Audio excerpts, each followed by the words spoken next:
Gacor, kata itu layak kita sematkan untuk PSMS Medan yang secara dramatis menang melawan Persikota Tangerang di Stadion Baharudin Siregar dengan skor tipis 1-0.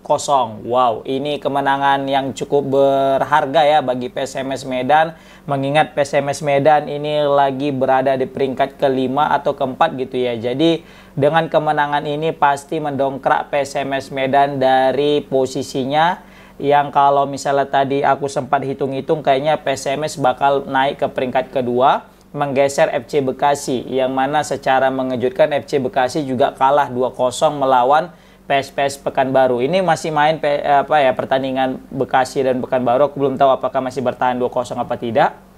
Tetapi jika memang betul Pekanbaru yang menang, maka PSPS Pekanbaru nyaman di puncak klasmen dengan 19 poin.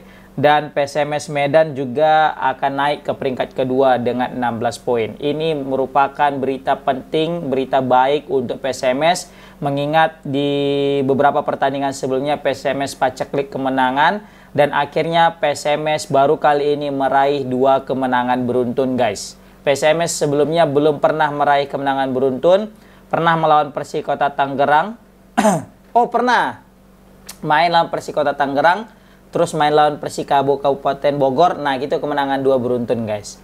Dan setelah itu PSMS tidak lagi mengalami kemenangan. Kalaupun ini menjadi tidak mengalami kemenangan karena setelah itu lawan Persikabo kita seri terus ya, sehingga akhirnya ketika melawan PSKC Cimahi kemarin lah PSMS akhirnya mampu meraih kemenangan yang cukup berharga. Ya, dengan hasil ini semakin membuat PSMS jadi optimis, menaikkan mentalitas pemain ya, karena sebelumnya juga kita sangat buruk ya dalam beberapa pertandingan terakhir, dan juga ini juga sebagai modal bagus untuk PSMS Medan untuk melakoni 2 laga away yang akan datang, yang mana nanti di minggu depan akan bertandang ke Persikabo Kabupaten Bogor dan akan bertandang juga melawan FC Bekasi. Nah, ini modal bagus dengan hasil 6 poin ini guys. Jadi kita makin pede untuk ngerebut 3 poin di kandang Persikabo dan 1 poin kita berebut targetnya ya menghadapi Bekasi. Tapi kalau misalnya bisa sapu bersih 6 poin, wow, itu bisa menjadi pencapaian luar biasa sih menurut aku ya. Tapi dengan kemenangan ini aja itu udah bagus banget sih menurut aku ya. Kenapa? Karena kalau misalnya kita seri itu sangat disayangkan. Kita merasa kalah kalau misalnya main di kandang seri, karena kita bertandang supaya maupun kalah dengan hasil kemenangan di kandang itu cukup membuat posisi kita lebih baik lah ketimbang nggak menang di kandang dan nggak menang di tandang, ya kan? Karena kalau misalnya 4 pertandingan ini kita seri terus dapat cuma poin 4, tapi ini kita udah 2 kali menang, nah ini kita udah dapat poin 6. Jadi maaf katanya 2 kali kalah Bogor dengan Bekasi, kita itu udah lebih baik ketimbang seri terus kayak kemarin di putaran pertama kan gitu terus. Memang nggak kalah tandang dan kandang, tapi seri terus, kan? Nah itu buang-buang poin sih menurut aku.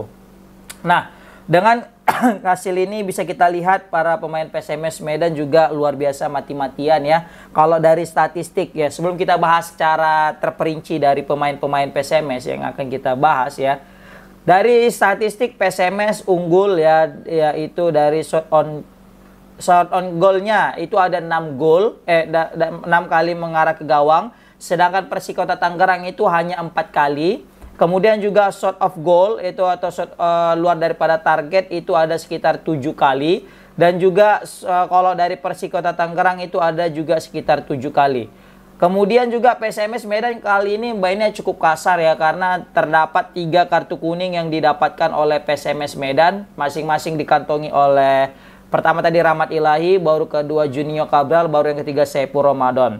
Untuk corner sama-sama 2, tetapi ball position kita kalah guys, beda tipis, kita 49, Persikota Tangerang 51. Oke, kita mulai dari starting line up. Dari starting line up, hal yang paling mengejutkan daripada komposisi pemain yang diturunkan oleh Coach Neil Major adalah hadirnya Rahmat Ilahi sebagai starter, guys. Dan aku pikir ketika Rahmat Ilahi dihadirkan sebagai starter, dia akan menjadi sebagai gelandang serang ya. Tetapi hal yang malah menjadi tanda tanya di sini adalah Rahmat Ilahi dijadikan sebagai back kiri, guys. Ini merupakan uji coba daripada Coach Neil Meijer, atau bisa kita bilang rotasi daripada Coach Neil Meijer dengan menempatkan Rahmat Ilahi sebagai bek kiri. Di awal laga memang terlihat cukup baik-baik saja, tetapi sepanjang jalannya laga babak pertama hingga pertengahan babak kedua, Rahmat Ilahi sering sekali kalah duel, guys. Jadi ini memang karena bukan posisi intinya, posisi utamanya, sehingga dia terlihat kesulitan kayak untuk menghalau penyerang-penyerang daripada Persikota Tangerang. Untung saja di situ ada Sebastian Antik dan Revan yang selalu mengcover jika dari sayap kiri kita itu kosong, guys, atau misalnya si Rahmat Ilahi itu kalah duel, guys. Selanjutnya untuk Revan dan Sebastian Antik. Untuk Revan dan Sebastian Antik ini cukup, ya bisa kita bilang sejauh ini penampilan terbaik mereka, ya inilah bisa kita bilang ya. Ingat sekali kita lihat Kuba di sini hampir nyaris ya tidak ada serangan-serangan berarti daripada Persikota Tangerang. Itu tidak lain dan tidak bukan karena penampilan yang gemilang daripada dua bek mereka, yaitu Raven dengan Sebastian Antik. Ini kita beruntung mendapatkan Raven dan mendapatkan Sebastian Antik. Kayaknya ini memang duet ideal ya. Jadi kita tidak lagi perlu masukkan Hamjali. Hamjali mungkin second option aja sih menurut aku. Oke, kita masuk tadi ke Saiful Ramadan ya untuk menggantikan si Rahmat Ilahi. Di awal aku tadi sempat cenut juga ya, sempat deg-degan ketika Rahmat Ilahi udah dapat kartu.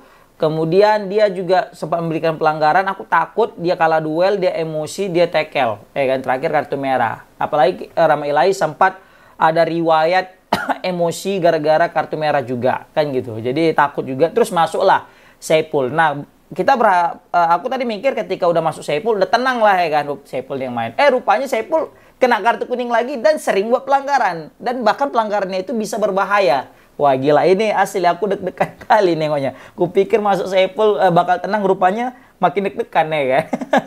Oke, untuk dari kanan ya, bek kanan kita udah tahu Kurniawan Karman aman-aman aja. Ya kalau dari di tengah itu trio maut ya, Ismi Hatwe, Gama dengan Aidon. Asli Aidon memang betul-betul layak untuk terus dijadikan starter.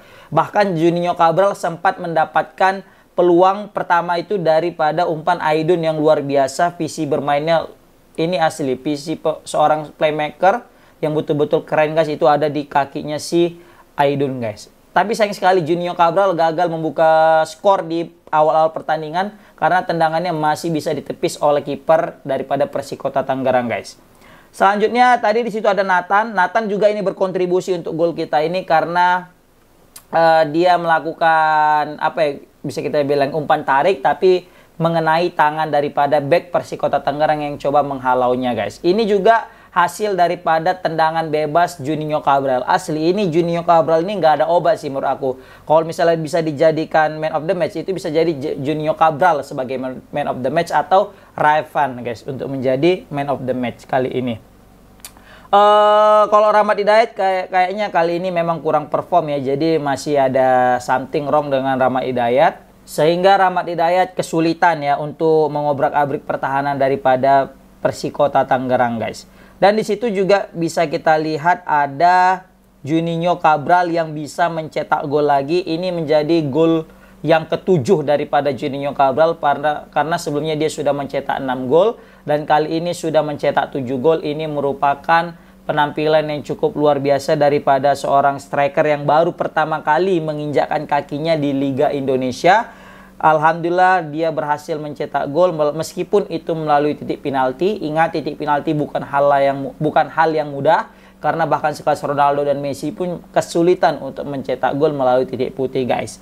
Maka bravo kepada Juninho Cabral yang selalu konsisten. Bahkan bisa kita bilang ini salah satu pemain terbaik ya, atau bisa kita bilang pembelian terbaik PSMS Medan musim ini, guys. Asli dia ini bukan pemain yang hanya bisa mencetak gol tap-in, guys. Dia ini pemain rajin yang mampu mengobrak-abrik pertahanan, tidak hanya menunggu, dia itu mau juga membuka celah, memberikan umpan. Bahkan tadi umpan melawan ke ke Sandi Sute, tapi sayang sekali Sandi Sute lambat kali geraknya, mungkin karena efek udah tua juga kan. Begitu juga ini punya tendangan free kick yang keren, terbukti tadi kena tiang free kicknya, baru juga tendangan jarak jauh hampir juga lagi Juninho Cabral. Memang sangat disayangkan kita pemain sekelas Juninho Cabral ini kurang support ya daripada gelandang-gelandang kita yang belum bisa memberikan umpan-umpan manja, guys. Tapi setidaknya meskipun kurang daripada suplai bola, Juninho Cabral bahkan bisa mencetak 7 gol, guys. Kebayang kalau misalnya tadi kita punya gelandang-gelandang serang yang energik, yang kreatif, yang bisa mengalirkan bola ke depan, waduh, bisa-bisa Juninho Cabral mencetak 20 gol satu musim ini, guys. Oke, kemudian tadi ada sempat Aidun peluangnya ya, sayang sekali Aidun tadi umpan ya, dia melakukan first time. Kalau misalnya tadi dia kontrol aja bola tadi itu mungkin lain cerita, itu bisa jadi gol ya. Baru kali itu aku melihat tadi ada gamma peluang shooting, baru kali itu aku melihat dia itu on target, guys. Biasanya melambung aja ya kan. Baru juga ada free kick daripada Rahmat Hidayat, sayang sekali belum bisa ditanduk oleh Juninho Cabral di babak kedua, babak pertama. Padahal itu gila peluang emas sekali, guys. Tapi ya apa ndak dikata, masih belum kena itu bola ya kan. Oke, jadi itulah dia penampilan daripada PSMS ya. Tadi masuk juga Ihsan Chan, tapi sayang sekali masuknya Ihsan Chan menggantikan Sinathan belum bisa dimanfaatkan baik oleh Ihsan Chan. Tadi Ihsan Chan ada peluang ya, sekali shooting on target, terus juga ada bola sendiri, tapi Ihsan Chan kayak kebanyakan ngetuk ya. Bukan ngetuk, banyakan tekuk sekali, tekuk dua kali, hilang momen gitu-gitu terus gitu kan. Imam Bagus, ini aku nggak tahu ya Imam Bagus ini tadi. Banyak kali peluang Imam Bagus tadi. Kayaknya dia tuh kayak gara-gara jarang diberikan menit bermain ya. Jadi kayak masih belum bisa beradaptasi aku lihat ya. Banyak sekali keputusan-keputusan Imam Bagus ini yang cenderung lambat ya dalam mengambil keputusan. Padahal ini pemain pengganti. Seharusnya kalau Imam Bagus itu pemain pengganti kan masih segar gitu kan. Harusnya lebih ngotot lagi gitu. Tapi nggak apa-apa, Imam Bagus semangat terus. Aku yakin Imam Bagus juga bakal memberikan penampilan yang lebih baik lagi ke depannya, guys. Oke, komen di kolom komentar gimana pendapat kalian tentang kemenangan PSMS yang berharga ini. Assalamualaikum warahmatullahi wabarakatuh. Riba Sude.